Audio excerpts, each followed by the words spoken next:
नमस्कार दोस्तों, मैं दिननाथ ठाकुर अपने YouTube चैनल DNT एकेडमी में आप सभी का स्वागत करता हूं, अभिनंदन करता हूं। दोस्तों, हमारे चैनल का मुख्य उद्देश्य सुदूरवर्ती इलाकों में रहने वाले विद्यार्थियों के लिए सुलभ संसाधन मुहैया कराना है।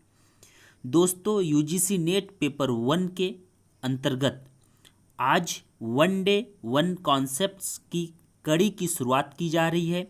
इस कड़ी में विशेष रूप से रिसर्च मैथडोलॉजी से संबंधित अर्थात रिसर्च एप्टीट्यूड से संबंधित आप लोगों को वीडियो प्राप्त होंगे, जिससे आप लोग अनुसंधान से संबंधित जितनी प्रकार की परीक्षाएं हैं उन सभी के बारे में आप लोग विस्तृत पूर्वक अध्ययन कर सकते हैं। इस कड़ी के रूप में आज आप लोगों के समक्ष फॉर्मुलेशन ऑफ रिसर्च प्रॉब्लम के बारे में बताने जा रहा हूँ। अर्थात जब हम अनुसंधान प्रक्रिया के सोपानों की बात करते हैं, उनके स्टेप्स की बात करते हैं, तो उस कड़ी में विशेष रूप से हम सभी 6 महत्वपूर्ण अवस्थाओं के बारे में, सोपानों के बारे में जानते हैं। उसी सोपानों के अंतर्गत सबसे मुख्य और सबसे महत्वपूर्ण जो कड़ी है वह हमारा है अनुसंधान समस्या का सूत्रीकरण अर्थात फॉर्मुलेशन ऑफ रिसर्च प्रॉब्लम।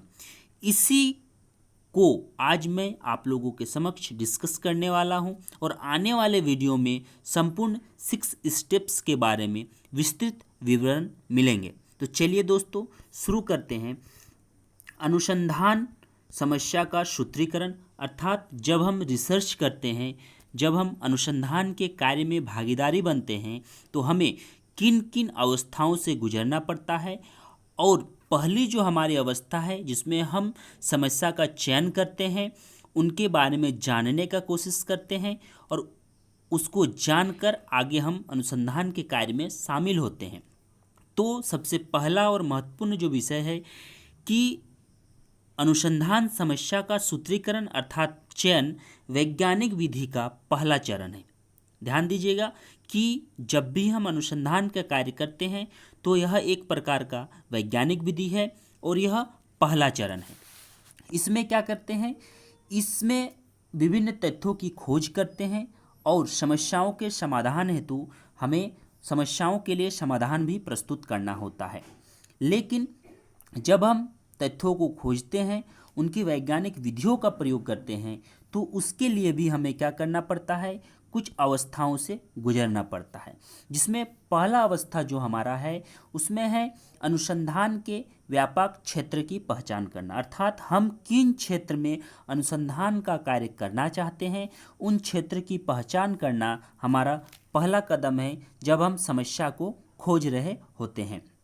दूसरी बात आता है व्यापक क्षेत्रों को पुनः उप क्षेत्रों में विभाजित करना अर्थात हमारा जो बड़ा क्षेत्र है, हमारा जो निश्चित दायरा है, एक निश्चित एरिया है, प्रदेश है, उसके अंतर्गत हम किन उप क्षेत्रों के अंतर्गत कार्य करना चाहते हैं, किन किन उप क्षेत्रों के अंतर्गत समस्या को ढूंढना चाहते हैं, उनके बारे में भी वर्णन करना बहुत जरूरी हो जाता है। तभी जाकर हमारा अनुसंधान के अंतर्गत समस्या का चयन हो पाता है। तीसरी अवस्था जो हमारा है अभिरुचि के क्षेत्रों का चयन करना अर्थात हम जिन टॉपिक और जिनके प्रति हम अभिरुचि अर्थात रुचि रखते हैं, जिनके प्रति हमारा अभिलाषा होता है, उसी से संबंधित क्षेत्रों का चयन करना होता है। मान लिया जाए कि किसी विद्यार्थी को अर्थात किसी शोधार्थी को अगर भूमि उपयोग से संबंधित विषय पर अनुसंधान कार्य करना है, अगर बायोडायवर्सिटी से संबंधित विषय पर अनुसंधान का कार्य करना है, या फिर हम कह सकते हैं कि पर्वत, पहाड़, पठार से संबंधित क्षेत्रों को चयन करके उसमें अनुसंधान के कार्य में रुचि रखते हैं, तो वैसे ही संबंधित क्षेत्रों का चयन करना होता है। अगला स्टेप जो हमारा है अनुसंधान में प्रश्न और समस्या को चिन्हित करना।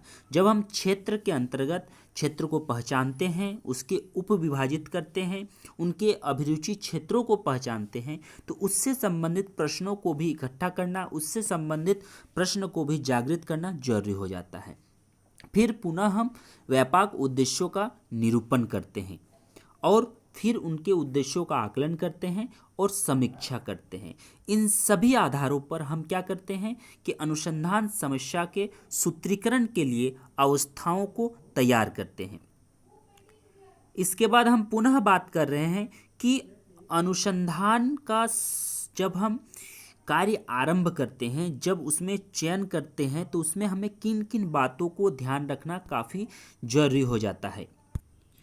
पहला जो महत्वपूर्ण कदम है वह हमारा है अनुसंधानकर्ता का सरोकार एवं रुचि, अर्थात उनका कंसर्न कहाँ है और उनका इंटरेस्ट किस क्षेत्र में है। तो सामान्य रूप से हम सभी जानते हैं कि अनुसंधान में संसाधनों का बहुत ही अधिक मात्रा में उपयोग होता है और कई ऐसे शोधार्थी हैं जिनके समक्ष इससे संबंधित समस्या भी उत्पन्न होती है।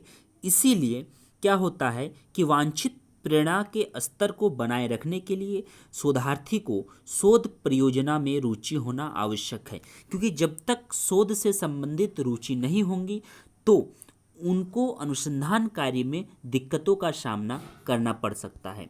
पुनः हम आते हैं कि इनके आगे प्रबंधनीय परिमाण की भी आवश्यकता होती है, अर्थात शोध अध्ययन नियोजन एवं उससे संबंधित जो हमारा समय और संसाधनों का उपयोग किया जाना है उसके लिए भी हमारा जो मैग्नीट्यूड है, उसके लिए हमें जो मैनेजमेंट करने की आवश्यकता होती है, तो उसको भी स्पष्ट होना चाहिए, तभी हमारा शोध कार्य में स्पष्टता आएगी।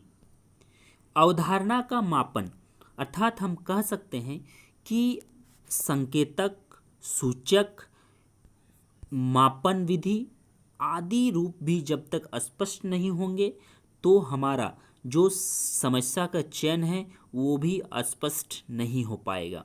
और जब हम विशेषज्ञता का स्तर का बात करते हैं तो अनुसंधान के कार्य में कौशल का पर्याप्त मात्रा में होना आवश्यक है। बिना कौशल के अनुसंधान का कार्य संभव नहीं है। जब तक हम कौशल से परिपूर्ण नहीं रहेंगे अनुसंधान का कार्य हमारा परिपूर्ण नहीं हो पाएगा। जहाँ तक प्रासंगिकता का बात है तो प्रासंगिकता भी एक शोधार्थी को काफ़ी ध्यान देने योग्य बातें हैं और यह विशेष रूप से वस्तुनिष्ठ शब्द है, अर्थात इसमें सैद्धांतिक शब्दों का उपयोग होगा, सिद्धांत निर्माण से संबंधित वैज्ञानिक शब्दों का उपयोग होगा।